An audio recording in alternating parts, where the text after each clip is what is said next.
faz arte, uma ação do Tailândia Podcast e Portal Conteúdo. E se a ideia é falar de quem faz arte, a gente também tem que falar daqueles que olham e que estão representando quem faz essa arte. É com muito prazer que a gente recebe aqui na Tailândia, entre Taguatinga e Ceilândia, Cláudio Abrantes, secretário de Cultura e Economia Criativa do Distrito Federal. Seja muito bem-vindo, Cláudio. Opa, Josué, muito obrigado. Obrigado a todos vocês também que estão em casa nos assistindo, nas redes sociais, enfim, por onde tiver esse conteúdo tão maravilhoso. Muito feliz de estar aqui. Muito bacana estar aqui na Tailândia. É muito massa porque eu digo sempre, Cláudio, que é um puxadinho que deu certo, né? A gente está num comércio local. Sim. Em que se montou o estúdio. Isso não é a cara de economia criativa? Com certeza, que inclusive é uma das pautas nossa lá na secretaria, né? E para quem não sabe, gente, é surpreendente porque a gente chega e bate de frente mesmo com o depósito e depois sobe e vai entrando ali por uma trincheira, por uma viela. E aí chega aqui no estúdio muito bem montado, tá muito bacana. E realmente é a inovação, sim, né? Sim. Trabalhar com isso. E hoje é uma pauta que a gente discute muito nessa parte de economia criativa, é algo muito bacana. A economia criativa ela é importante porque ela tem um olhar, às vezes, meio mais micro, né? Assim, para pequenas ações, mas ela também é um supermercado hoje, né? Um dos maiores mercados que a gente tem no planeta. E com uma potencialidade de crescimento muito grande, né? Inclusive já hoje com estudos bem aprofundados. Eu quero mandar um abraço aqui para o meu amigo professor Alexandre, da Universidade Católica, que tem um trabalho com indicadores assim muito bem preparado, que inclusive resultou num mestrado, né? Então, olha só. Quem tiver interesse em aprofundar no estudo da economia criativa, estou fazendo propaganda aqui. Não, já. mas está mais que certo, porque eu penso assim, Cláudio, se a gente fala de economia criativa e das potências que existem nas cidades, nas periferias, tu mora em Planaltina desde os anos 70, tu sabe muito bem como que é o rolê. A gente que tem potências nas cidades, há dois caminhos quando a gente se forma, tem oportunidade de fazer uma faculdade. É a instrumentalização daqueles que também têm vontade para ver o que sai desse efeito criativo, dessa vontade de gerar conteúdo, de gerar arte mesmo. Hoje a gente trabalha num espectro de economia criativa com mais de 40 atividades econômicas, que vão desde a arte, da cultura, mas passam pela gastronomia, pelo design, passa pela inovação. O que é inovador e o que é tecnológico, aí não estamos falando de tecnologia somente... Sim.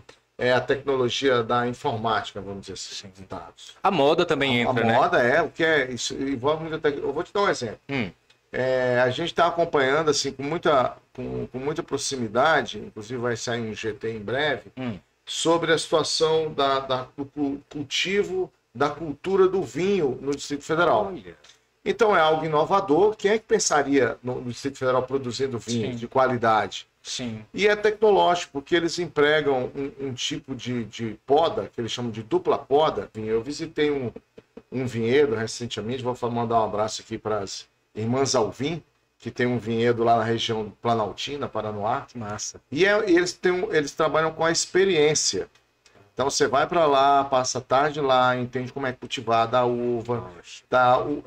Então não é somente... A cultura, quando a gente fala em cultura, primeiro a gente tem que entender... Muita gente pensa que cultura caminham juntos. Sim. Mas cultura é um conceito mais abrangente, que é tudo aquilo que o ser humano produz, que ele faz. Sim. Então, lá eles trabalham isso, que você chega a entender a uva, a construção do vinhedo, a fabricação do vinho, tudo que envolve essa cultura milenar, que é o cultivo da uva. Então, estes elementos para a economia criativa são muito importantes. E outros mais contemporâneos, mais modernos, como o design, a moda, a gastronomia, que tem muito a ver com a cultura brasileira. E gera realmente uma gama de pessoas que buscam o nicho, né? E em todos esses campos, se você ver, aí sim, em todos esses movimentos, está agregado, está aqui orbitando com muita força a questão da arte. A arte ela está intrinsecamente ligada à economia criativa. Eu entendo os românticos, sabe, muita gente fala assim, Cláudio, você fala muito de cultura com um viés econômico. Falo sim. Não só com viés econômico, mas também com viés econômico. Porque hoje a gente está na gestão, José, quando você vai sentar com técnicos, com pessoas que pensam o orçamento do governo, que pensam quais são as políticas estruturantes que serão custeadas por este orçamento. Sim. Eu tenho que dar dados econômicos para eles. E muita gente hoje não imagina que quando você investe em cultura, o retorno que isso dá em termos de dividendos. Sim. Isso é medido a partir, por exemplo, da cadeia produtiva, isso é medido a partir do tanto de geração de emprego que você faz, formal ou informal. Sim. E tantas outras ações econômicas que resultam em benefícios para o Estado. Então, óbvio, nós que somos da arte, da cultura, nós vamos sempre defender o lúdico, Sim. o romantismo da cultura, da arte, aquela coisa que mexe com a nossa alma, com o nosso sentimento de pertencimento, de Total. reconhecimento. Isso é uma defesa que a gente faz. A cultura como um elemento formador de uma sociedade. Ótimo, vamos fazer essa defesa, para dentro e para fora. Mas em determinados para a gente ser assim, bem artístico, em determinados palcos, a gente tem que fazer uma defesa, tem que jogar conforme. E a gente tem elementos, a gente tem bola para jogar de igual para igual com qualquer outra atividade econômica. Nós temos um FAC, por exemplo, que é um fundo baseado em questões econômicas. Sim. Uma lei de incentivo à cultura, os nossos termos de fomento. Então, tudo isso envolve recurso público. Tem que ter responsabilidade, mas a gente também tem que ter uma defesa para que a gente consiga crescer nesses campos. Uma colega artista de Brasília, Ana Flávia Garcia, ela tem uma frase que é genial, que cultura vai desde o capim dourado até o Hugo Rodas. O que a gente precisa entender é a qual nicho vai se discutir cultura para que a gente possa instrumentalizar e fazer com que as pessoas que já produzem Vox Populi entendam que isso, dentro de um parâmetro, de um amparo legal, pode fazer com que elas sejam inseridas num edital, num processo específico de valorização. O acarajé agora foi tombado. É entender isso também. Exatamente, né? Assim, hoje as pessoas vêm muito ao país em busca das suas riquezas naturais, das belezas naturais do país, na construção dessa cultura que é extremamente rica e diversa.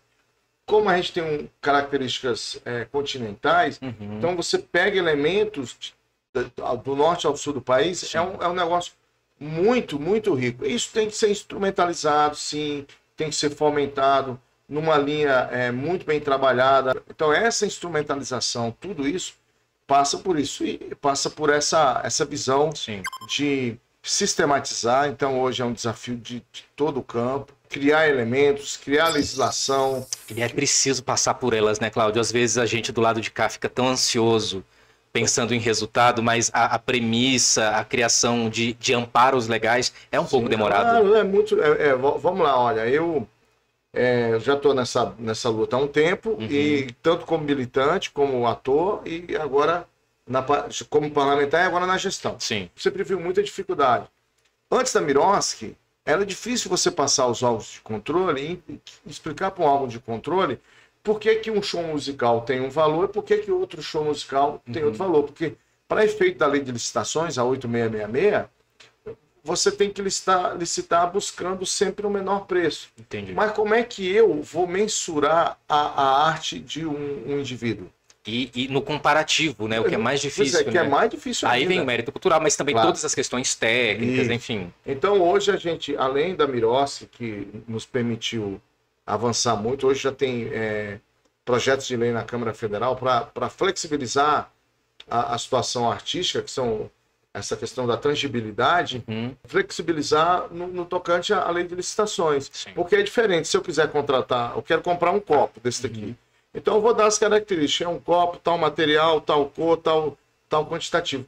Como é que eu vou mensurar isso para a cultura, para a arte? Eu vou dizer assim, eu quero um show musical somente? Claro. Então isso envolve o estilo, a linguagem, envolve, lógico, o notório conhecimento, a questão do mérito cultural. É muito mais complexo. Público-alvo, local de realização, meio de publicidade, enfim.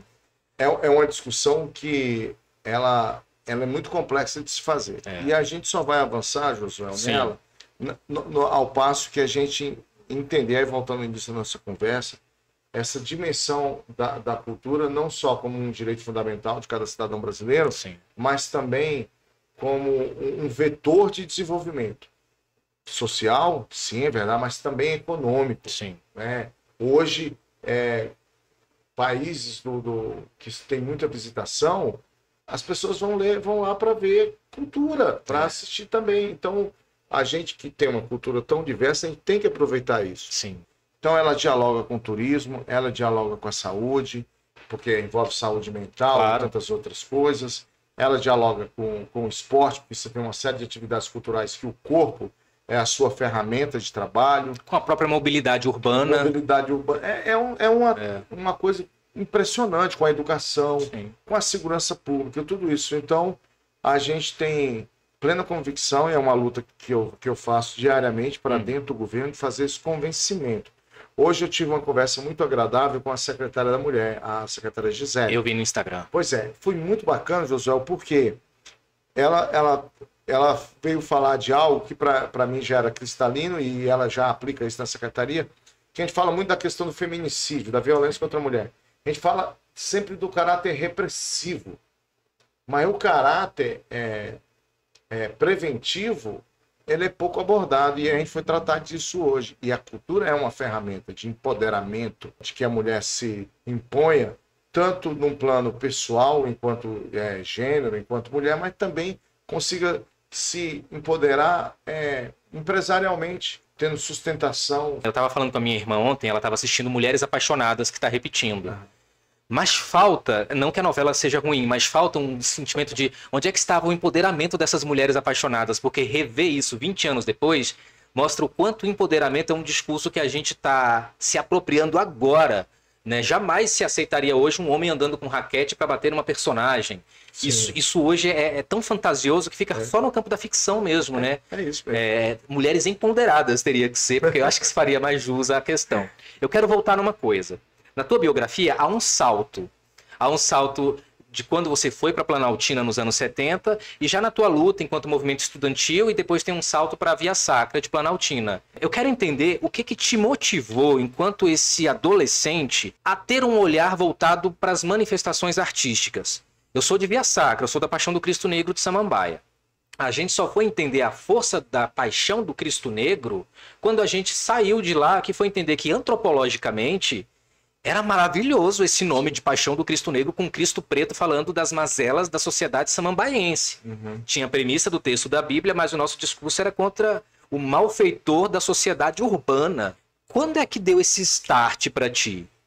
Então, primeiro entender uma coisa, nós estamos na Tailândia, né? E eu, assim, quando eu vim do Nordeste, eu sou paraibano, sou da terra de Chico César, Catolé do Rocha, né?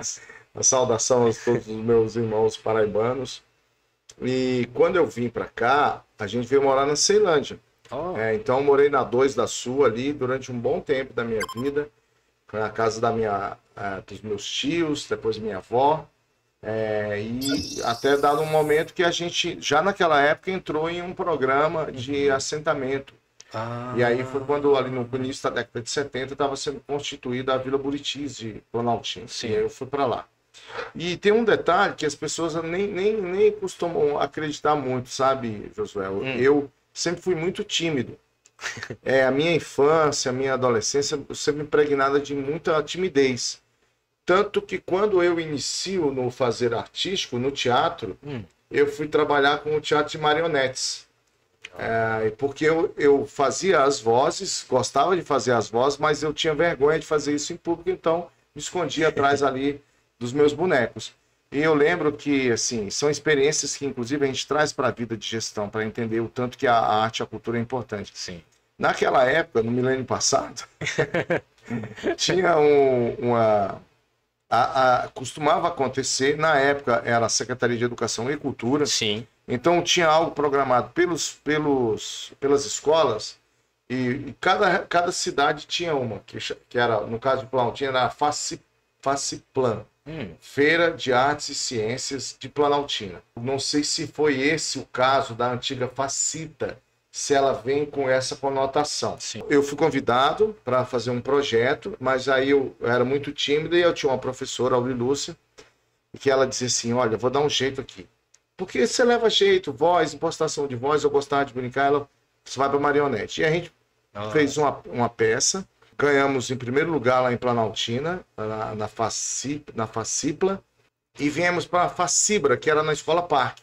Então a Facibra, Feira de Artes e Ciências de Brasília, Isso aí, realmente, década de 70, início dos anos 80, mais ou menos. Sim. A Facibra, ela vinha e agregava todos esses bons projetos. Das pequenas, das cidades Isso, e juntava na Facibra. Na Facibra. E a gente também foi muito bem colocado. Foi a primeira vez que eu ganhei uma medalha na Olha vida. que massa. Então eu tentava muito no esporte, no futebol, era sempre muito ruim de bola. Mas eu falei, cara, pensei, pô, me descobri nisso aqui. E comecei no teatro ali naquela época. Aí realmente tem um gap na minha vida que foi quando o meu avô materno teve doente e a gente voltou para o Nordeste. Aí eu passei mais uns 4, 5 anos no Nordeste. Meu período de adolescência, no início até o final, foi no Nordeste. Aí foi realmente um período que eu deixei meio adormecido essa parte artística. Porque eu fui para lá, muita dificuldade. Depois meu avô veio falecer e eu fui morar em Campina Grande. Porém, Campina Grande é uma cidade extremamente cultural. Então, hoje, quando eu converso com os meninos dos festejos juninos... Sim, do maior São João de lá. Nossa, lá é extraordinário. Já naquela época era um negócio fabuloso. A gente pegava o mês de junho inteiro, saía a programação, todo dia tinha concurso de quadrilhas em todos os bairros. E depois, esses bairros mandavam os seus vencedores para o grande concurso, que era no Parque do Povo. Sim, que é fantástico. Que aí é um embrião do maior São João do mundo. Entendi. Estamos falando de início, metade dos anos 80.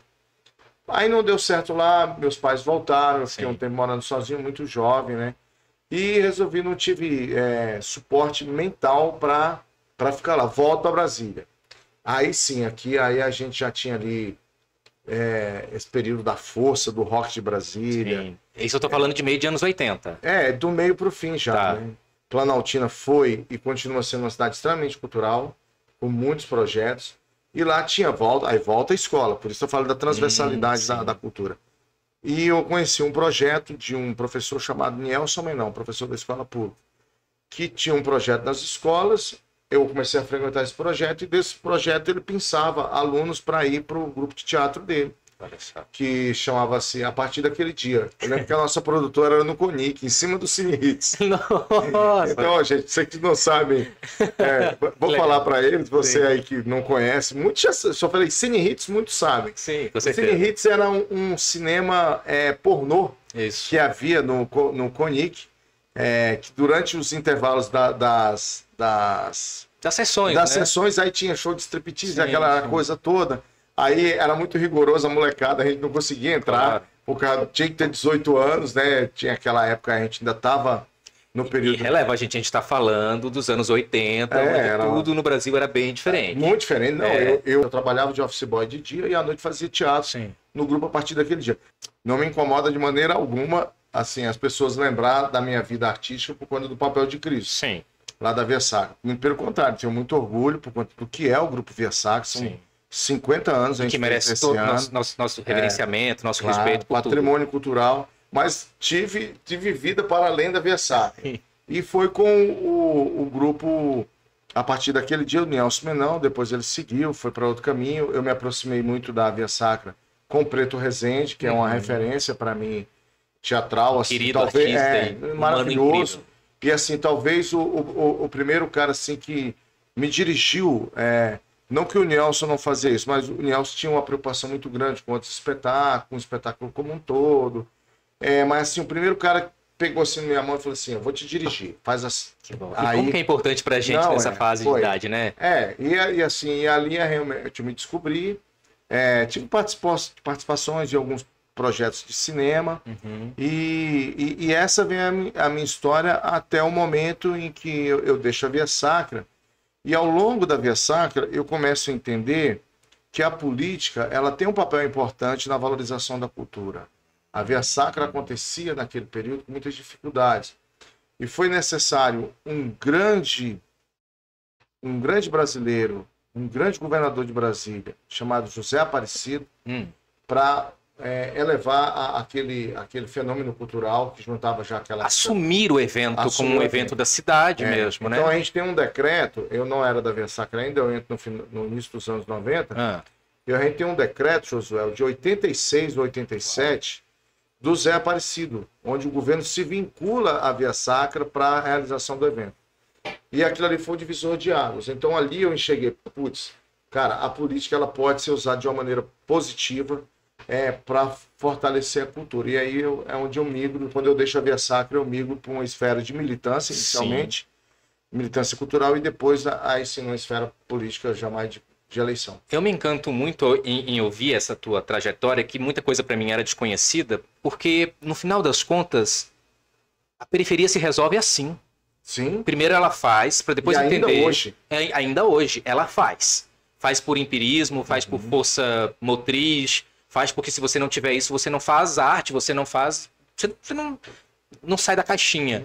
E depois você coloca agentes culturais, agentes políticos para entender que isso pode ser melhor estruturado. Eu lembro de uma coisa e eu quero compartilhar com vocês.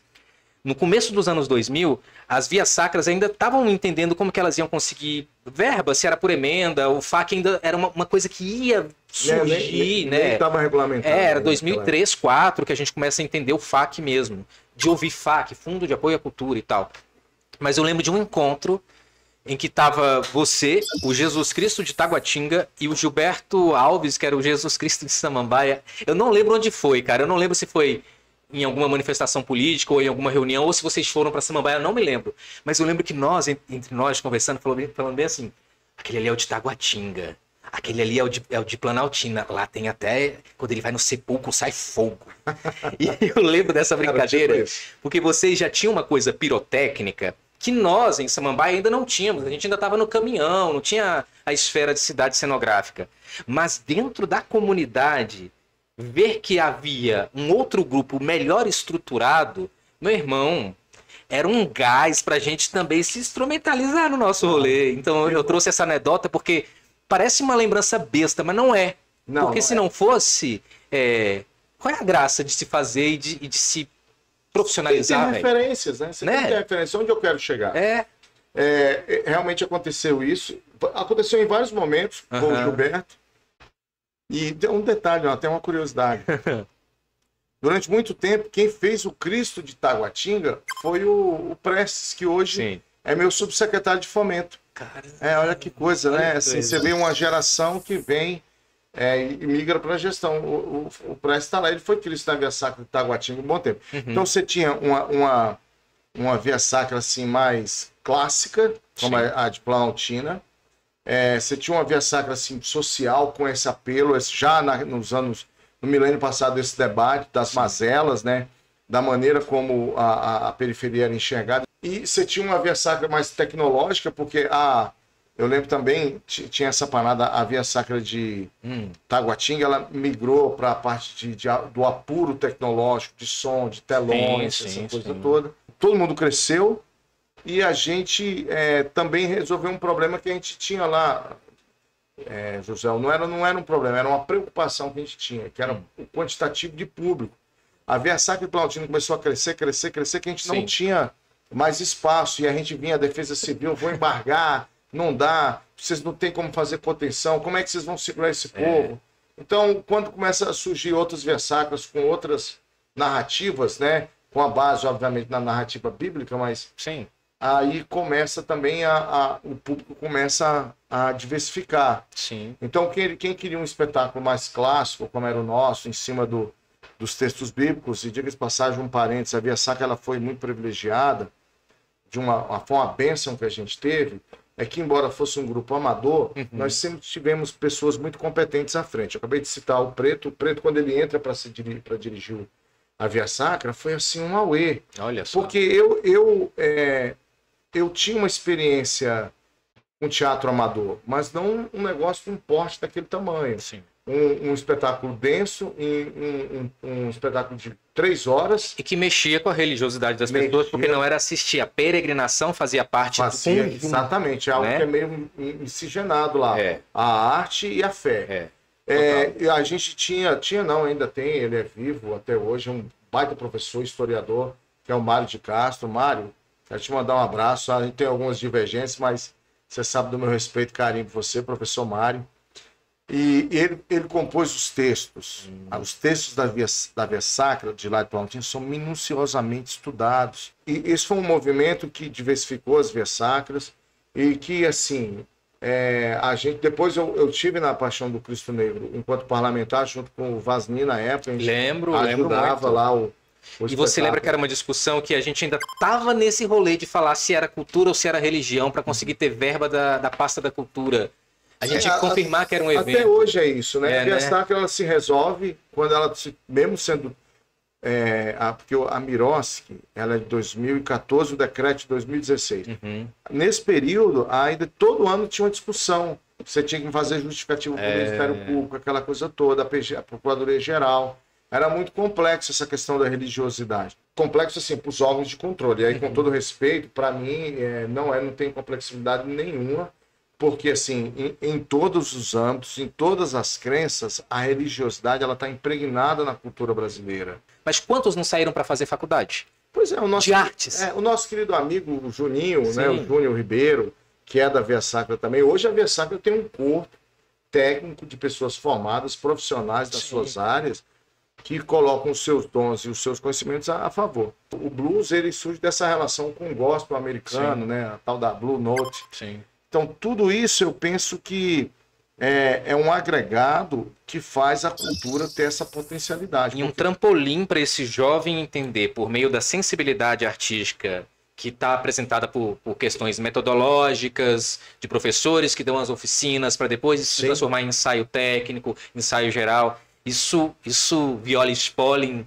lá na biografia de artes, explica. Isso é arte, isso é fazer arte. Então a gente tem que ter esse olhar. Lógico que é um negócio muito abrangente, mas também, sim, a questão das tradições religiosas, para mim, é uma vertente cultural religiosa.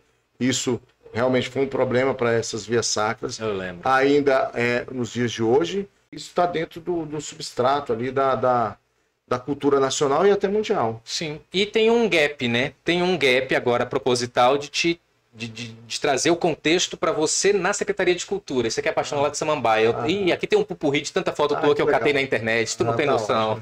Não tem noção. Mas olha só. Você chega na Secretaria de Cultura num momento em que os artistas estavam muito esperançosos de respostas para anseios. Ok. Quando você chega, a gente tem duas problemáticas que são positivas, que é a Lei Paulo Gustavo, Aldir Blanc, que ainda estava se desenhando.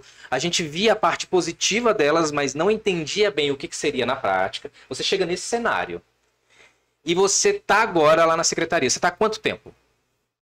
Julho, né? Aham.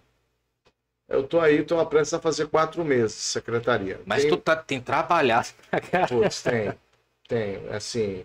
Mas trabalho com muito prazer. Eu não imaginava, José, assim, nem nos meus melhores sonhos, né?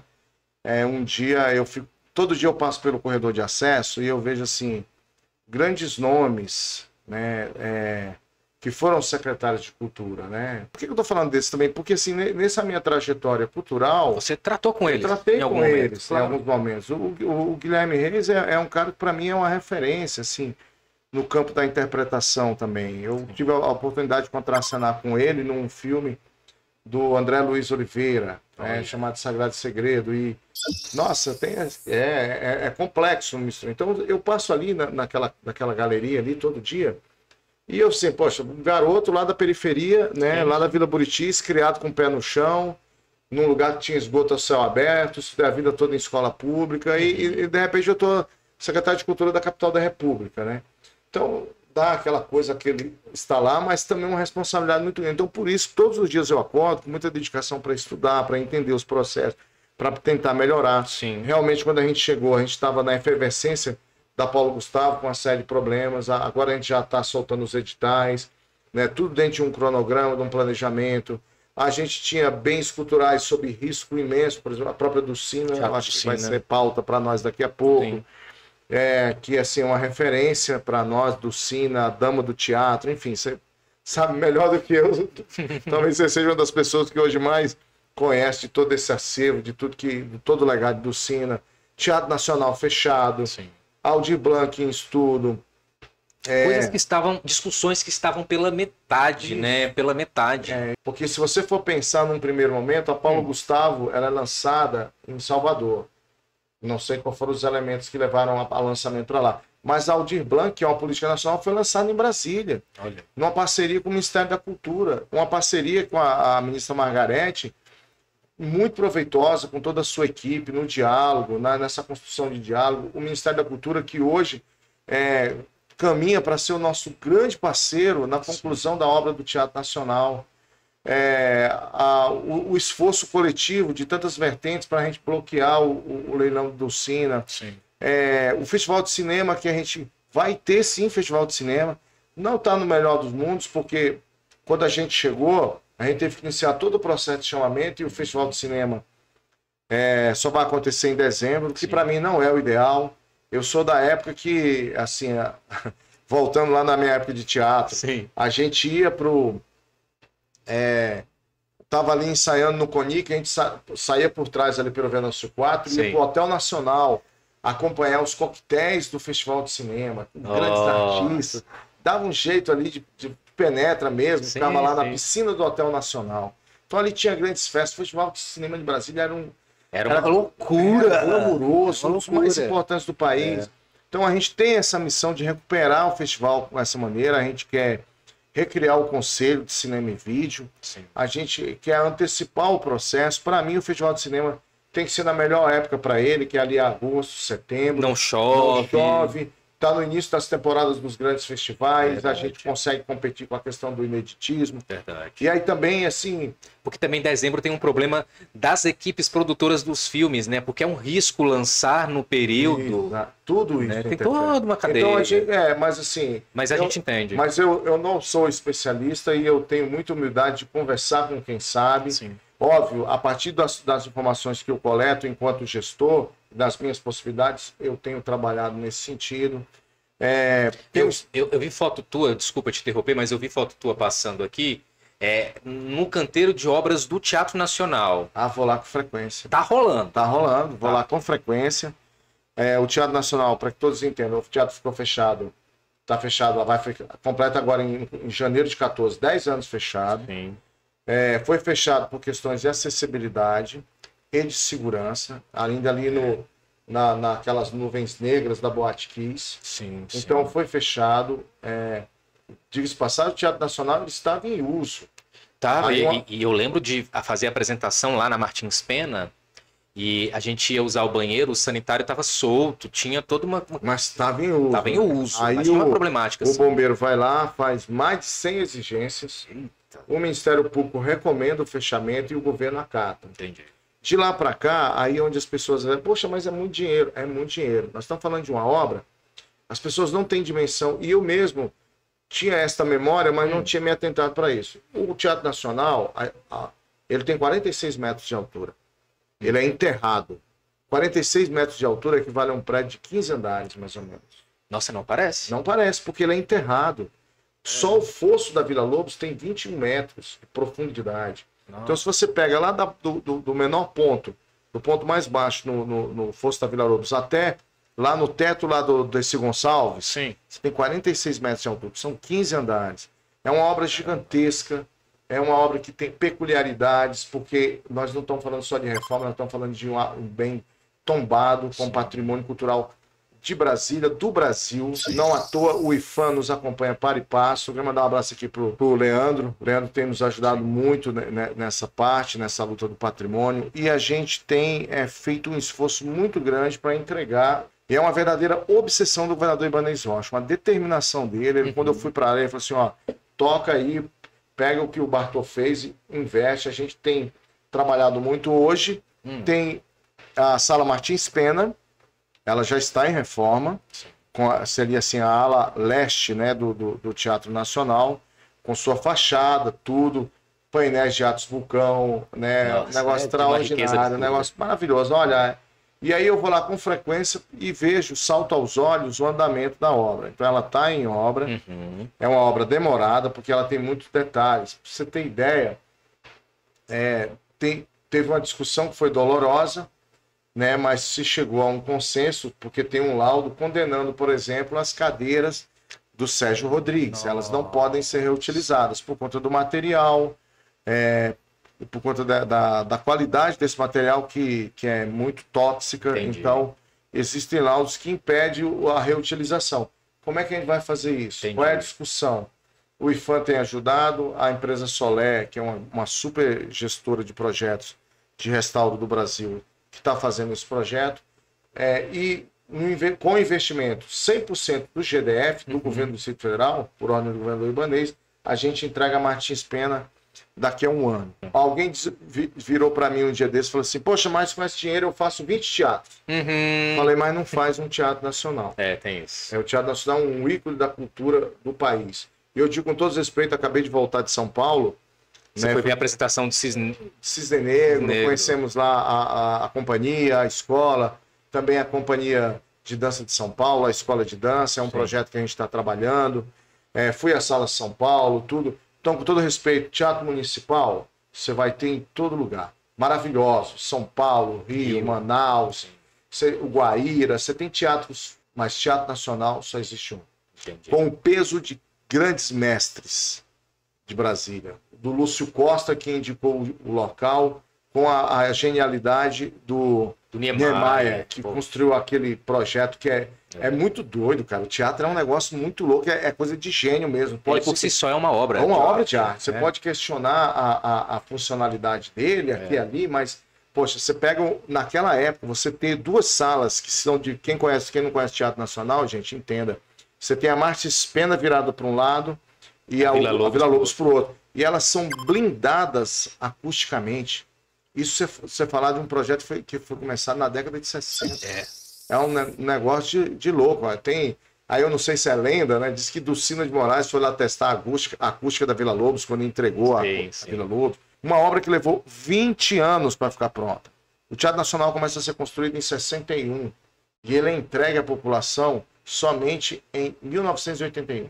Mas, claro, tiveram as apresentações sazonais durante os anos 70. Lá teve concurso de Miss, teve jogo de vôlei. A própria Dulcina fez Tia Mamie lá em 73. Alistamento militar. Olha isso. Em 1961 tem uma história bem curiosa, que Cacilda Becker, né, uma das grandes damas do teatro brasileiro, que tinha uma companhia, né, com o seu marido Valmor Chagas, que eu ainda consegui ver em atuação, né? Tive essa chance antes dele partir. Ela inaugura a Martins Pena. E quando ela chega, olha que coisa linda, como o teatro ele é humano. Ela chega, não tinha a menor condição de inauguração. Não tinha cadeira, não tinha iluminação, tava uma loucura, tinha só lá aquelas... o palco ainda tava, meu Deus do céu, como é que eu vou apresentar uma peça de teatro? Que ela trouxe 2 montagens prontas. E aí os operários da época, compadecidos do desespero de Cacilda, né, que era a famosa, né? Não, pode deixar pra gente. Nós vamos trabalhar aqui 24. E eles trabalharam. Caramba. Durante 3, 4 dias, assim, ininterruptamente. Para deixar a Martins Pena em condições, pelo menos, de apresentar. Aí, o que Cacilda faz? Tudo bem, gente. Eu vim aqui para apresentar para os políticos da época, as autoridades da época, mas quero que nesta apresentação estejam os operários do Teatro Nacional. E ela faz uma transformação, irmão. Ela faz uma apresentação para os operários, cara. Então, tu imagina, sei lá, vamos fazer aqui uma analogia, uma grande dama, Fernanda Montenegro. Sim. Ela vem e ela fala assim, não, eu quero fazer uma apresentação para os operários. Na hora da apresentação faltou energia elétrica, aí foi luz de vela, aquela coisa do teatro. Então, assim, a gente entrega a Martins Pena no final do ano que vem e a gente espera. Assim, olha, tá ali...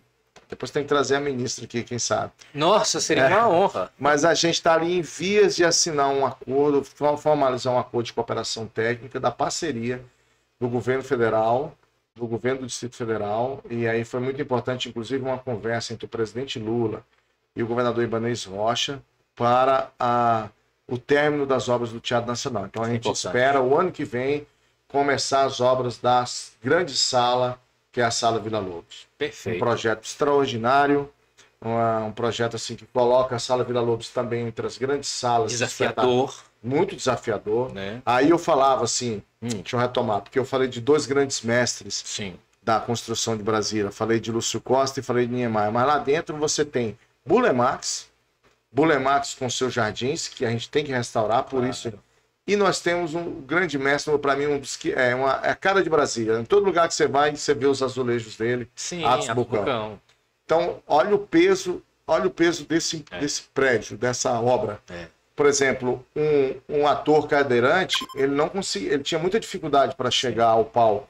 Então, hoje, não tinha camarim no nível,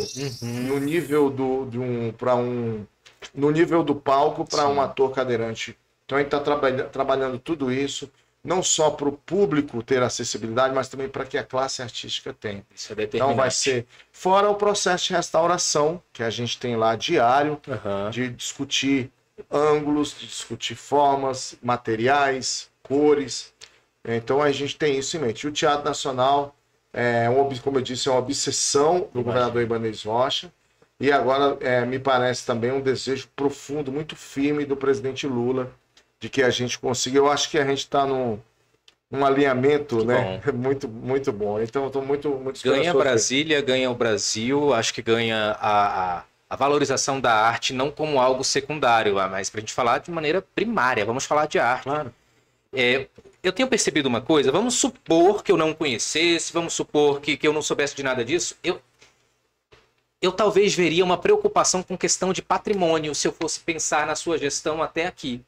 Eu vi pelos stories da jornalista Márcia Zaru, que está à frente da Fundação Atos Bucão, que vocês trocaram ideia e ela é uma defensora do patrimônio de Brasília de uma maneira linda, engajada, forte. É comovente a defesa que ela faz diariamente. Isso nos programas dela, nas redes dela. Sobre a Márcia, eu queria falar só uma coisinha. A Márcia, hoje, ela tem uma luta que a gente, eu acho que a gente tem, quem puder verbalizar isso é muito importante. Ela e a Valéria Cabral têm um trabalho lindíssimo à frente da Fundação Atos Bucão, que hoje funciona num lugar alugado, talvez seja um dos grandes mestres de Brasília, o único que não tem um espaço estatal de reconhecimento. E assim, isso eu posso dizer, eu estou ombreado lado a lado com as duas, para que a gente consiga um dia oferecer um espaço em homenagem a Atos Bucão. Que é, pro turista, a cara de Brasília, quando ele leva um azulejo ou algo que relembre isso, né? É verdade. Então a gente... É engraçado, né, você falar de Márcia, porque a gente tem as Márcias, né, que lutam muito por Brasília. Né? Então a Márcia Zaru, Márcia Bitzak. Sim, outra querida guerreira das artes. Um dia desse eu vi um podcast entre as duas, eu achei muito legal. A Márcia Zaru entrevistando a Márcia Bitzak. Sim. Quero salientar aqui também, porque eu tive uma grata surpresa, estive com ela ultimamente também, a Márcia Hollenberg, que ocupa um cargo estratégico no Ministério da Cultura, e que lançou um edital belíssimo do hip hop, a gente teve junto, então eu acho isso assim, nós estamos bem servidos de Márcias, né? Sempre lutando pela cultura e pela defesa do patrimônio, estimulando muita gente, né? Eu falo isso pra Márcia Bitzak esteve aqui, eu falei assim, cara, tu fez com o Brasília Independente o que as pessoas ainda não tinham feito pelas bandas do DF, cara. Né? E sobre o patrimônio também, Josué, nós temos hoje vários problemas que a gente está lutando, o IFAM hoje é um parceiro nosso na construção desses entendimentos. Sem luta, assim, cada um coloca na sua verdade, a gente procurando um consenso. Hoje a gente também está, em breve, nós vamos ter um acordo de cooperação técnica para salvar o Conjunto Fazendinha, lá na Vila Planalto. Tem a Praça dos Três Poderes, tem o Cine Itapuã, tem todo o centro histórico de Planaltina. Me perdoem, gente, não me queiram mal, não me xinguem nas redes sociais se eu esqueci algum patrimônio. Eu saio daqui, por exemplo, estou indo na Casa do Cantador. Aqui do ladinho. Aqui do ladinho, a gente tem buscado andar em todos os lugares, melhorando, qualificando. Né? Hoje a gente tem tem lugares que precisam de cuidado, por exemplo, como o Complexo Cultural de Samambaia, o Complexo Cultural de Planaltina, são equipamentos relativamente novos. A gente tem o Cine Brasília, que a casa do cinema brasileiro, né, e do festival. Então a gente tem lutado muito pela essa questão do patrimônio. A gente conseguiu criar o Fundo de Políticas Culturais, tirar do papel, é um fundo que vai ajudar muito nessa parte. E é uma pauta que se atravessa, né? Não termina uma para resolver outra. Não, e aí isso nós estamos falando só de patrimônio vinculado ao Estado, fora patrimônios que vêm de iniciativas particulares, iniciativas privadas, como é o caso do Sina. Por que do Sina se tornou pauta estranhamente em 2022 e 2023 e que talvez tenha tocado você pro teu discurso, pro teu empenho? De novo, se eu não tivesse perto, se eu tivesse olhado de longe, Eu nunca vi, cara, um secretário de Brasília, um secretário de Cultura de Brasília, gravando entrevista rapidão no celular para falar de Dulcina. Eu juro, isso mexe no meu coração de uma maneira tão... Por mais que os problemas sejam imensos, seja uma questão burocrática muito difícil, eu nunca vi isso. E eu vi isso com você. E eu não tive a oportunidade de falar isso nas reuniões que nós tivemos para resolver as questões de Dulcina, porque o foco era outro. Mas eu percebo, Cláudio. Olha, primeiro que tem um caráter aí afetivo muito grande, né? Mestres da minha vida, como falei, acabei de citar Preto Rezende, vieram de Dulcina, né? Pessoas que são como família para mim, como o Júnior Ribeiro, vieram de Dulcina. Sim. Outros artistas, ícones, né? Passaram por Dulcina, como o Vitelli, que é conselheiro de cultura, e tantos outros. Me perdoe também mais uma vez, viu, gente, se eu não citar todo mundo, mas sintam-se citados Sim. nessas figuras. Dulcina, ela tem algo tão forte que, poxa vida, ela era, se não a maior, uma das grandes damas do teatro brasileiro. Estava situada no Rio de Janeiro, que embora tivesse perdido o poder político para Brasília, recém-criada, mas era o grande poderio econômico, artístico. O eixo Rio-São Paulo ainda hoje domina a cena artística e cultural do país. E ela se lança numa aventura para construir algo novo. Então, olha, gente, por si só, isso é apaixonante. Não dá para uma pessoa ser alheia a isso. Olha, mas eu não posso, eu não consigo. Poxa vida, mas o meu limite como gestor público é esse. Sim. Mas o meu limite político vai muito além. O meu primeiro mandato como distrital eleito, titular, que eu fui suplente em 2009, mas quando eu assumo em 2011, aí logo em 2012, 2013, teve um debate muito forte. Dulcina já atravessava muitas dificuldades. Eu lembro de um projeto, um movimento que a gente lançou, Viva Dulcina, que eu me lembro aqui junto com a deputada federal Érica Cocai, a gente fazendo manifestação de frente do Dulcina. Esse processo andou, a gente culminou com muitas ações, mas não foram suficientes. A gente vem, então, chega a ser... eu não consigo enxergar de coração, Josué, eu não consigo enxergar isso como algo extravagante. Eu acho que isso é uma obrigação, na minha opinião, minha modesta opinião, é uma obrigação de qualquer gestor lutar, mesmo sendo da iniciativa privada. E isso não me deixa ficar quieto. Eu, agora mesmo nos bastidores, a gente falava um pouco sobre o andamento das ações que têm que ser feitas, o que a gente tem que procurar fazer. Sim. Porque Dulcina, ela é a síntese da coragem, a gente falou de empoderamento da mulher, é uma mulher que estava à frente da sua época, um talento assim que é difícil, e o que para mim é muito importante, sabe? A vida, ela é um eterno passar de ensinamentos de conhecimento. De bastão. De bastão, né? Nós daqui a um tempo não vamos estar mais aqui. Então, ninguém é eterno, mas a Dulcina, eu acho que na sua questão efêmera, ela aprendeu um jeito de ser eterna, porque ela passou o que ela sabia. Os grandes sábios, os grandes homens, as grandes mulheres são aqueles que não escondem a escada por onde subiram. E a Dulcina nunca fez isso, esconder a escada. Pelo contrário, ela ensinava, ela queria ver o povo crescendo. Então, o legado que essa mulher deixou para Brasília, né, para as novas gerações, para a gente hoje ter uma geração de grandes atores, de pessoas que aprenderam com a técnica, de artistas de uma maneira geral. De arte educadores. Arte educadores. Hoje, a maioria... Lógico que hoje a gente agradece, a UNB, que é a Universidade de Brasília, vem após Dulcina. Sim. Então a maioria dos arte educadores que hoje nós temos, não digo a maioria, porque eu não tenho esse dado, mas assim... Hoje o dado é de 70%, 60%. Vieram de Dulcina. Dulcina formou, hoje os professores que dão aula, a maioria na Secretaria de Educação, vieram de Dulcina. Como é que eu posso ignorar isso? Enquanto gestor, enquanto cidadão. Eu acho que até... a sociedade de Brasília não conhece muito Dulcina. Dulcina, apesar de ter sido filme recentemente, mas se fosse um outro país que valoriza a cultura, e aí em que pese, não estou querendo aqui elogiar, ou como diz no popular, pagar pau para os Estados Unidos, Sim. mas lá, grandes ícones têm o seu valor. Se Dulcina fosse americana, ela estava na calçada da fama, eu não tenho dúvida nenhuma. Mas ela não era, e graças a Deus é brasileira, e quis ser brasileira, e valorizou essa.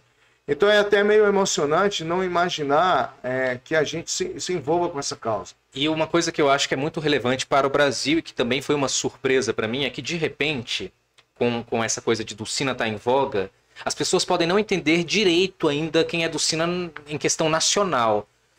Mas todo mundo neste ano viu alguma coisa relacionada a acervo, Dulcina, patrimônio, Brasília. Isso é inegável e irretocável. E ontem eu conversei com um sobrinho vivo de Dulcina, que é o Antônio Carlos de Moraes, ator, dublador. Eu acho que ele foi dublador do Seu Madruga no desenho. Perguntando como é que está a questão do acervo. Que bom que a Brasília de 2023 reverencia Dulcina de Moraes e seu legado. Para mim é isso. Eu cheguei a ficar emocionado, porque é difícil você imaginar uma pessoa que viveu pela e para a arte, que colocou todo o seu patrimônio ali, patrimônio financeiro mesmo. As pessoas precisam entender hoje, num tempo que a gente é tão ligado a dinheiro, a construção de patrimônio financeiro, vamos dizer assim. Aí você imaginar uma mulher ter um peso de fazer um negócio desse, é um negócio assim que você tem que tirar o chapéu. O que falta hoje, assim, talvez, Josué, é a gente, as novas gerações, entenderem quem foi Dulcina. Eu sou de uma geração que pegou ainda teve a oportunidade de ver Dulcina atuando, né? Isso é extraordinário, mas eu hoje não tenho dúvida, assim, se a gente puder, a gente falou há pouco dos grandes mestres de Brasília, né? Que construíram Brasília enquanto patrimônio da humanidade. Identidade, né? Identidade, inovação, tudo. Mas no campo das artes, eu não tenho dúvida de incluir Dulcina de Moraes nos grandes mestres de Brasília. O nome dela vai ser inscrito no livro dos heróis e heroínas. Isso não é pouco. Não é pouco. São poucos brasileiros que estão lá. E acho que a gente tinha que ter mais homenagens a Dulcina aqui em Brasília. Porém, eu acho que a grande homenagem vai ser se nós, todos juntos, Estado, governo, artistas, a gente, primeiramente, o primeiro passo é salvar o complexo Dulcina de Moraes. E depois trabalhar para que esse acervo rode, para que as pessoas entendam. Olha, eu fico maravilhado quando eu vejo eu vi aquela matéria do jornal hoje, sim, né, que você está lá e você falar do que tem, o que Dulcina fez, do vestido que ela... A foto, eu fiquei encantado com aquele vestido, o vestido dela que ela usa em uma peça. É o Imperador Galante. E aí tá lá no Museu da Dior. Pra gente também é muito forte. Cara, isso é um negócio impressionante. Você ter, parece que cartas, bilhetes de Monteiro Lobato. É um negócio assim, cara, olha assim, é um patrimônio. Então eu penso que fazer por Dulcina estar fazendo pelos meus filhos. Eu tenho... Quando teve todo esse debate, aí o Benjamin, é o meu filho, a Aurora, eu tenho uma de 21, a Júlia, o Benjamin e a Aurora, né? O Benjamin está fazendo 10 anos. E ele me via na TV, aqueles debates, aí eu falava, papai, mas quem é essa mulher que você defende tanto? E assim, e quando eu estou fazendo por Dulcina, eu estou fazendo pelos meus filhos, para as gerações que virão. E acho que o brasiliense tinha que ter isso. Porque é muito duro, a gente não pode imaginar esquecer Dulcina. Seria Brasília morrer num plano também da sua sensibilidade artística e cultural. Você sabe que teve um momento que eu vi que funcionou, porque a gente que está tão engajado na luta sofre mais do que sorri, né? Mas eu fui comprar um espetinho, um churrasquinho lá na esquina de casa, e o rapaz tava assando churrasco, falou bem assim, eu vi, vai perder o negócio do Dulcina? Eu não conhecia, né? Mas eu pensei, que massa, alguém falou o nome da Dulcina e associou. Eu estava num restaurante na Zona Norte, veio um senhor e chegou e falou, você que é o novo secretário de Cultura? Eu falei, sou eu sim. Eu falei, queria te falar uma coisa. Eu falei, olha, continue lutando por Dulcina. Então tá funcionando, então, né, velho? Tá funcionando. Eu só queria que a gente ampliasse isso. Dulcina tinha que estar nos livros didáticos do Distrito Federal. Mas vai dar bom. E eu não posso atrasar esse homem, não, que daqui a pouco ele vai para casa do cantador e eu tenho as perguntas que vocês fizeram. Tu me autoriza a começar essas perguntas? Manda abraço aí. Olha só, eu abri lá uma caixinha nos stories do Instagram dizendo: vou conversar com Cláudio Abrantes amanhã, secretário de Cultura e Economia Criativa. Qual é a sua pergunta para que Cláudio possa responder? Eu fiz um filtro de algumas perguntas que são semelhantes, para que a gente não precisasse se estender tanto, né? Vou lá começar. Olha só. Pergunta de um estudante de artes da UNB. Não há como ter um olhar afetuoso da SESEC para o Teatro Helena Barcelos? O curso de arte está sem teatro oficial há anos. O olhar carinhoso sempre vai haver, e eu convido, se ele quiser marcar para ele na secretaria, você sabe. Como é que é o nome dele? Não pedi para não dizer, mas... Tá ótimo. Tá. Se ele quiser, através de ti, pode marcar lá na secretaria. Olhar carinhoso sobre todo equipamento cultural, sempre vai haver. Bom, eu vou citar, por exemplo, lá na minha cidade tem um teatro do Preto, chama Lieta de Ló. É uma coisa maravilhosa. Eu tenho um carinho por aquele espaço e vou continuar tendo. A gente, às vezes, tem limites, é o que eu falei há pouco em relação a eu tenho limites legais da minha gestão. Sim. Mas, politicamente, não há nenhum tipo de impedimento da gente ter esse olhar, de articular, de abrir portas, de lutar junto, de ver, de repente, até alternativas, entendeu? A gente precisa conhecer, trabalhar, ver quais são as necessidades. É um teatro vinculado ao curso de artes da UNB, então, assim, é uma outra esfera de poder que a gente respeita, mas que a gente pode atuar junto. Então, um olhar carinhoso sempre haverá.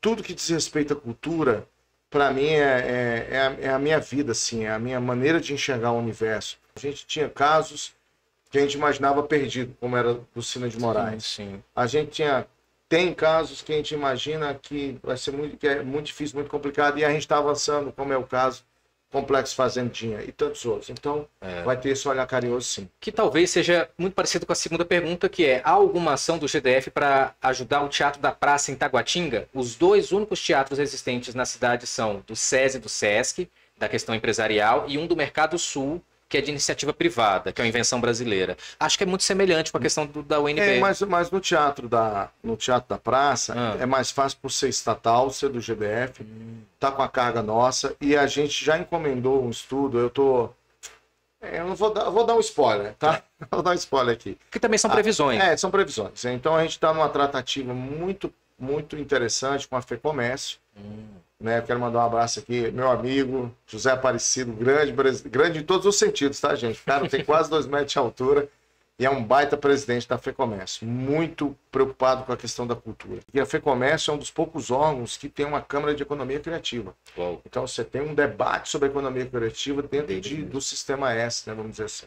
Para eu fazer um termo de referência em um projeto de reforma de um bem cultural, de um espaço cultural, cara, é um parto, é uma demora, é uma luta. Se eu consigo fazer um acordo de cooperação técnica que tenha no escopo isso, tudo dentro da legalidade, eu consigo ter uma resposta mais rápida para isso.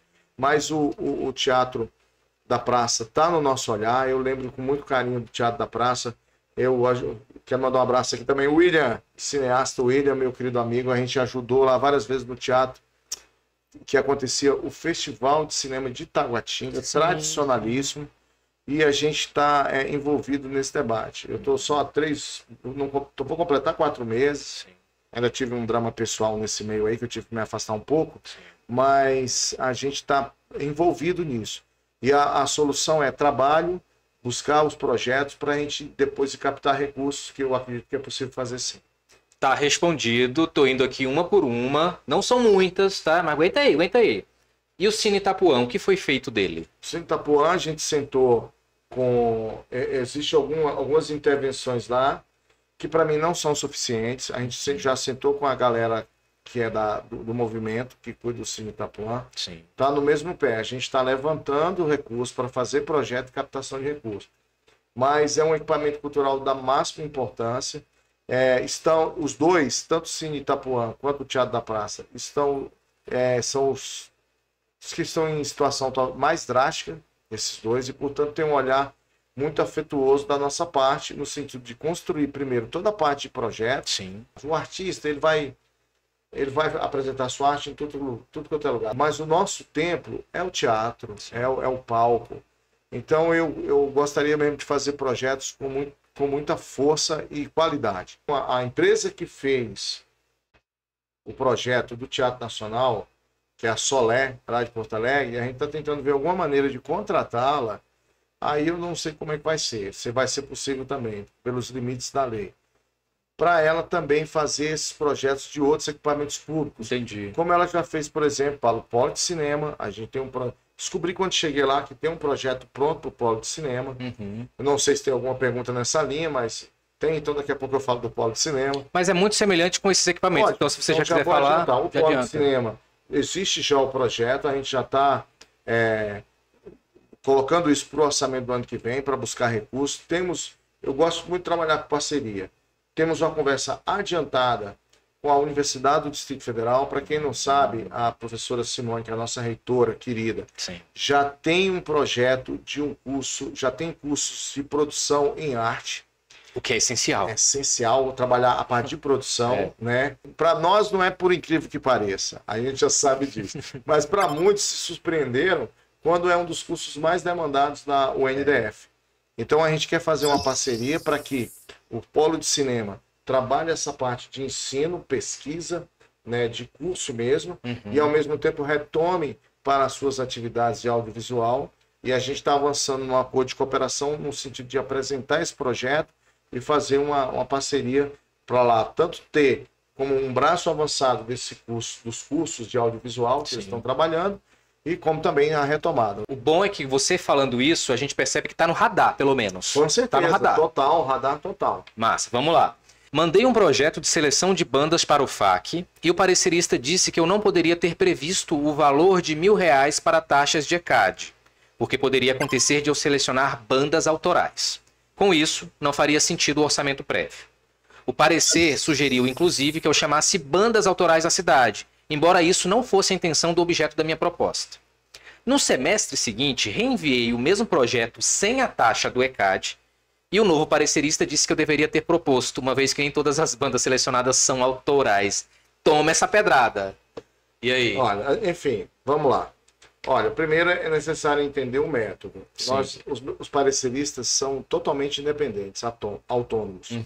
E em que pese acontecer essas coisas que são esdrúxulas, é necessário para a transparência, para não ter direcionamento, para não ter apadrinhamento, que esses pareceristas sejam autônomos e sejam de todo o país. Entendi. Olha que coisa interessante. Ontem eu estava em São Paulo, fui conhecer a CIA de dança, a Escola de Dança de São Paulo, estava lá, e me deparo, aí lá tem um curso de... Olha lá, ó, tem um curso de tecnólogo, não sei se tecnólogo, mas tem um curso de produção. Conversa bem, o rapaz Lucas me pergunta assim, você que é o secretário de Cultura de Brasília? Eu falei, eu sou sim, eu sou parecerista do FAC. Fui encontrar com um cara em São Paulo. Eu conheço alguns do Rio. Pois é, então olha só, eu não tenho como avançar, e seria ilegal da minha parte eu corrigir pareceres de quem está pago para aquilo, contratado. Entendi. Não é esse o método.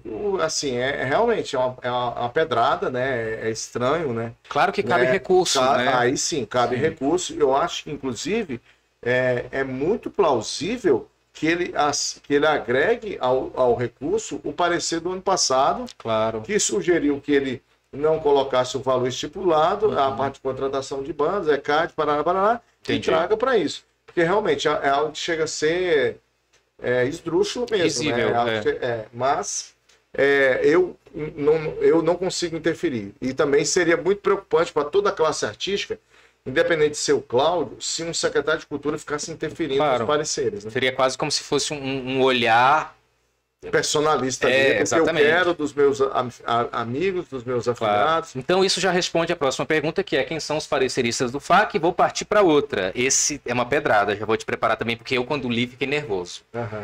Tem um projeto de artistas trans e não binárias enviado ao FAC, e ele caiu na fase de admissibilidade por não haver equidade de gênero. A quem devo reclamar? Isso foi bem pesado. É bem pesado, pode entrar com recurso via gabinete, eu me comprometo a avaliar, me comprometo a ver o que aconteceu e a gente dá uma resposta. Qual foi o problema? E volto a dizer, cabe recurso. Aí vamos fazer o recurso e a gente tem analisado buscado analisar com todo o critério. Né? Nossa função lá é fazer uma cultura abrangente, inclusiva. Então, de maneira alguma, a gente... vai fazer qualquer tipo de segregação.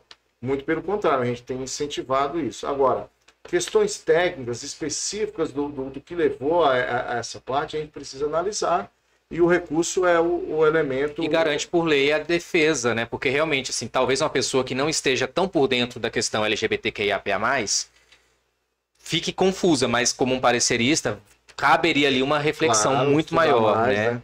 Perfeito, vou lá para a próxima, tá? Tô mexendo aqui as fichas, gente. Se é sabido que a acessibilidade é um direito a todos, Por que não há dentro do próprio edital uma verba específica para impressão em braille e audiodescrição?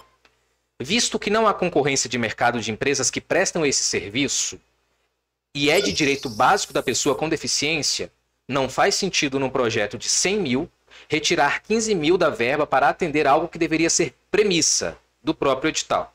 Porque não é o artista ou o produtor o responsável pela acessibilidade, é o Estado. E da maneira que está posto, parece que o artista e o produtor são contra a acessibilidade. Não, então, eu penso assim, e eu tenho dito isso, Josué, como quase uma... Vamos dizer, a Secretaria de Cultura ela tem um único braço cultural, que é no campo erudito, que é a Orquestra Sinfônica. Fora isso, a Secretaria de Cultura ela não faz cultura. Diferente de outras secretarias, como a Secretaria de Educação, ela faz educação. A de saúde faz saúde. A de segurança pública faz segurança pública. A de cultura não faz cultura. Ela precisa de quê? De parcerias para que ela possa fazer a cultura chegar ao cidadão. Onde é que tem essas parcerias? No Fomento, na LIC, no FAC. Então, o FAC, em que pese ele ser digitalizado, ele ter critérios, ter um parecer, naquele momento que ela manda o recurso para aquele projeto, existe uma relação de parceria. Essa é a minha defesa. De que nem tudo pode ser para o produtor, mas também o produtor não pode se eximir de tudo. Tem que ser algo concorrente, é a minha opinião. No campo da acessibilidade, eu acho que a gente pode trabalhar isso concorrente. Me incomodou muito, um parênteses, que nas minhas primeiras reuniões, embora não fossem organizadas pela Secretaria de Cultura, mas nós tivemos uma reunião, por exemplo, lá na Sala Pini Marcos, nós tivemos reunião na OAB, e que se reclamou muito, por exemplo, que a gente não tinha intérprete de Libras. Né? E um garoto, ele reclamou que ele, deficiente auditivo, não tinha ninguém para fazer interpretação de Libras, sim. Então, o mesmo serve para audiodescrição, braille, enfim, tudo isso. Eu acho que tem que ser coisas concorrentes, como é a parte de acessibilidade, como é a parte de publicidade. Eu acho um peso muito grande jogar tudo sobre o produtor, o proponente. Não é algo, assim como a acessibilidade, que está constantemente no fazer dele. Entendi. Então, eu penso que algumas coisas eu penso e quero mudar para ajudar. Agora, também há de se entender que quando se está fazendo o FAC, ele é da sociedade, é operado por artistas, por fazedores de cultura, mas ele é da sociedade. O objetivo final é levar a cultura à sociedade. E às consultas públicas. Sim, né? claro, mediante todos esses instrumentos. Sim. Mas a gente também não pode simplesmente se excusar. Da mesma forma que eu penso que o Estado não pode dizer assim, ó, isso é seu, se vira. Sim. Não dá para dizer somente, ó, isso é só coisa do Estado, o Estado que se vira também. Entendi. Eu acho que nós temos que trabalhar de maneira concorrente em diversos elementos. Penso que a acessibilidade é e penso principalmente a parte de complexo cultural. Isso aqui é uma pergunta que eu vou até adiantar, não seria a próxima. Não seria a próxima, mas eu vou puxar. 2014, quando eu cortei o cabelo. Foi. Já que tá passando a do complexo, vou pegar a do complexo, vou adiantar, tá? Pelo amor de Deus, alguém manda limpar a lona do Complexo Cultural Samambaia, porque aquilo empoeirado é feio demais. Não foi uma boa ideia estrutura branca numa cidade que tem muita poeira. Ah, é isso aqui que ele tá falando. Sim.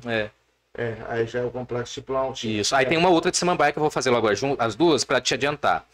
Vivo na macro-região 1.8, aí eu botei que é Samambaia, Pôr do Sol, Sol Nascente e Ceilândia. Apresentei um projeto de 40 mil no Complexo Samambaia e nem os moradores da cidade sabem onde ele fica. Fiquei com a impressão de que sou um péssimo profissional por não alugar ônibus com estudantes para ter o público. Pouquíssima gente foi e nem placa indicativa tem, como aquelas de trânsito que informam quais são os espaços oficiais da cidade. Então, a gente pensa assim, em fazer um grande plano de comunicação que envolve desde a divulgação dos projetos do FAC, e a gente tem feito isso, construído isso na imprensa, com mídia espontânea, e a gente quer avançar, inclusive, no plano de tecnologia, para a gente ter... Eu sou do tempo, José, talvez você, que a gente tinha a famosa agenda cultural, que era impressa, que a gente passava em diversos pontos e pegava. Hoje o volume cresceu tanto e é tão dinâmico que a gente precisa das redes sociais, precisa da tecnologia para fazer isso valer. E até a própria questão sustentável, né? A gente tá trabalhando nisso. Sim. Nós fizemos uma manifestação aos órgãos competentes para quem tivesse esses indicativos. Né? E existe hoje um plano de placas dentro do Distrito Federal para esses indicativos e que a gente espera incluir tanto a questão turística, patrimonial, Legal. né, como também os equipamentos públicos. Então a gente já está trabalhando nisso aí. Porém, a gente precisa ajudar sim o produtor para que a gente consiga fazer com que isso chegue à população do Distrito Federal. E vou citar por quê. A gente precisa de um plano de comunicação que não pode estar só nas costas do produtor, do proponente, para que as pessoas saibam de que um espetáculo desse porte está acontecendo num lugar extremamente acessível, central, fácil de chegar de ônibus, fácil de chegar de carro, fácil de chegar de bicicleta, Fácil de ir embora. fácil de ir embora e, principalmente, de forma gratuita. Qualidade com gratuidade. Então, isso para nós é um desafio que a gente tem e que a gente está atento para isso também. Perfeito. Aí, sobre a lona, concordo, o projeto lá do Complexo Cultural foi um projeto idealizado por mim e pelo Preto Rezende, chamava Tendas Culturais, Sim. e a gente trabalhou nesse formato. E lá naquela época, a gente já previa que precisava de uma manutenção constante da lona, que era essa modalidade de você trabalhar com tensoestruturas. Então, a gente precisa ver um contrato de manutenção que consiga fazer essa limpeza com uma certa constância. É que o pessoal até tenta, mas eu vi que fica só na Não, é metade. muito difícil, precisa de algo especializado e a gente tem que estar vendo quem pode fazer e como fazer. A Larissa Souza, que é artista de Brasília, falou da dificuldade dela de quando demora para sair o resultado do Multicultural 1, ela fica na dúvida de poder enviar ou não o mesmo projeto ou melhorado para o Multicultural 2, mas ela fica sem saber se vale a pena, se fica duplicidade, se vai ser um trabalho em vão, porque o resultado do anterior não saiu. E eu acho que isso é muito comum entre quem escreve projeto. É muito comum e a observação dela é pertinente. A gente quer mudar esse fluxo, estabelecer cronogramas mais claros, Sim. né, com tempos mais bem definidos, para que as pessoas possam entender os seus projetos, e como foi o caso da Larissa, né, Isso. se tiver alguma dificuldade, alguma situação no projeto dela, ela possa novamente reinscrevê-lo em outro edital com tempo hábil. E também podendo ter melhorado alguma questão. Claro, né? é isso mesmo. A partir das observações que eventualmente ela não conseguiu no seu projeto inicial. Então a nossa ideia é melhorar nesse sentido com esses cronogramas. Perfeito. E a última não é de quem faz arte, mas de quem está trabalhando contigo lá, né? Tem muito funcionário de carreira, né? Lá na Secretaria de Cultura. E eu recebi essa pergunta bem assim. Quais são os processos e as ideias de valorização dos servidores de carreira da SESEC? Olha, é até um tema que eu ia falar. A gente... E não é da boca para fora não, viu, Josué? Eu tenho buscado conversar com eles. Os nossos servidores de carreira, os nossos servidores de uma maneira geral, né? Salvo exceções, em qualquer campo, em qualquer forma de acesso, são dignos de aplauso. Né? Hoje a gente tem um ritmo de execução de fomento forte, a gente está rodando reuniões constantes da CAP, lá da LIC, a gente tem um pessoal envolvido e eu agradeço muito. E a gente precisa valorizar muito esses servidores, os comissionados também, mas os de carreira. A gente está procurando alternativas para diminuir a sobrecarga de trabalho deles, sobretudo na parte de fiscalização. A gente tem conhecimento de todos os pedidos, a gente tem conversado com o sindicato deles. Nós estamos lutando junto ao GDF para que essas gratificações muito específicas, tanto para a área administrativa quanto também para a área da orquestra, que também são servidores de carreira, a gente está trabalhando de uma maneira muito firme para que a gente consiga atender no todo ou em parte essas reivindicações. Eu tenho batido a porta da nosso governo central constantemente pedindo, e a gente espera um tempo razoável poder anunciar um novo concurso público, né, porque o último foi em 2014, com gente entrando em 2018. Entendi.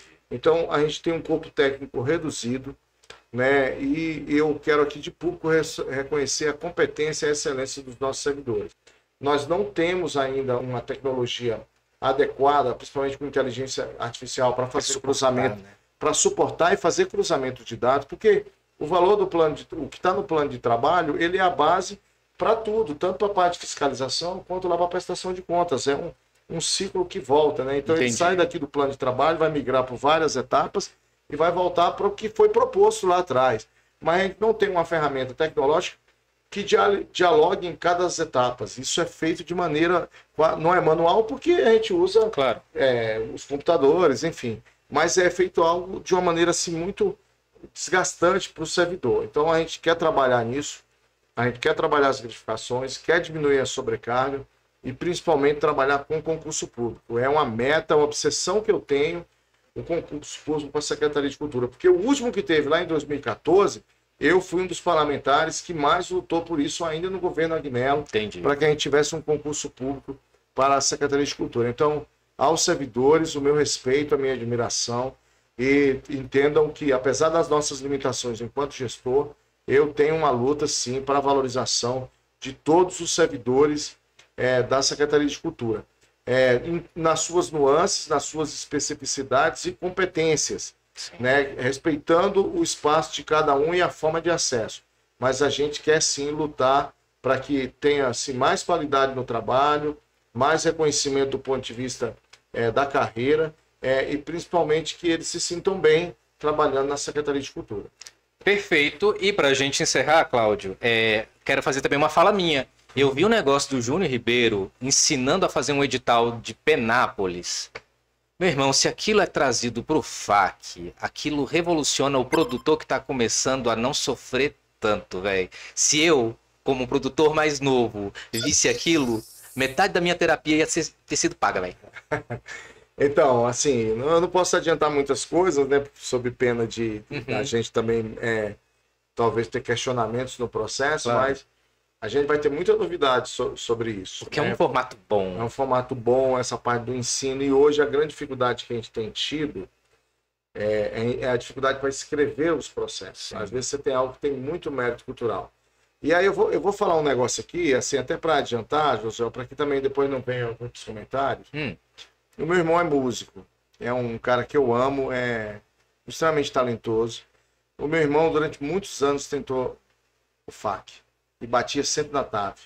Um projeto muito bonito de coral caipira, e ele precisou entender o processo. Não era que o projeto era ruim, ele precisava entender todo esse processo. A regra do jogo, né? E aí foi selecionado no Multicultural 1. Entendi. Um projeto fabuloso. Mas aí, antes que comecem as críticas, infelizmente o meu irmão, pela primeira vez, ganha um FAC, vai ser inabilitado, porque é meu irmão. Claro, claro. Né? Mas o mérito cultural do projeto dele existe. Entendi. Sempre existiu. Mas ele precisava entender esse processo. É isso que a gente quer ajudar isso. Né? Meu irmão vai ter que esperar, obviamente, até eu sair da secretaria. Sim. Ele entendeu, mas ficou feliz porque o projeto dele, depois de tantas tentativas, já foi reconhecido, né, formalmente, claro, de direito como um projeto que tem mérito cultural, o que não acontecia no passado por falta de instrumentalização. O exemplo daquele meu amigo que mandaram botar o ECAD, depois mandaram tirar, sim. Da questão da LGBT e assim por diante. Claro. Então, a gente quer realmente fazer isso. O Júnior é um parceiro, nosso servidor, e a gente vai ter novidades sobre isso também. Perfeito. Eu quero te agradecer pela disponibilidade de ter vindo aqui, trocar ideia, falar de carreira, falar de vida, falar de gestão e falar de arte. Que ótimo. Eu gostei demais, eu acho que por isso que a conversa rendeu, foi longa. E eu fico vendo também aqui as nossas imagens, que é triste, como lá no Cine Itapuã, mas também ver cenas belas lá da nossa Via Sacra, da minha história. Te agradeço muito. Obrigado. Também muito feliz pelo trabalho que você fez lá pelo acervo do Sina. É digno de aplauso, né? Não é à toa que isso está rendendo em tantos lugares, né? Tá um apelo. E o do Sina é um case muito importante para todos nós. E o que também queria te agradecer, porque, gente, se vocês não sabem, pesquisem todo o trabalho que foi feito. Pesquisem do Sina primeiro, conheçam do Sina, né? Isso é um apelo que eu faço para as novas gerações. E depois conheça todo o trabalho que foi feito pela equipe do Josué na parte do acervo, a luta de tantos da Fundação Brasileira do Teatro, dos seus conselhos, a luta que eles têm para salvar esse patrimônio, né? Mas no caso aqui a gente está conversando com esse amigo, o trabalho que ele fez lá à frente do acervo, que é lindíssimo. Parabéns também. Muito obrigado. E é isso, gente. Esse foi o Quem Faz Arte. Hoje demorou e a Quincelândia tá quente, né? Mas tá bom. Quente, mas a gente tá feliz porque foi uma prosa boa. Essa é uma iniciativa do Tailândia Podcast, Portal Conteúdo. Cláudio vai vazar daqui para ir para casa do cantador e a gente vai vazar para editar esse programa. Obrigado mais uma vez, Cláudio. Até mais. Nós estamos juntos. Falou, velho.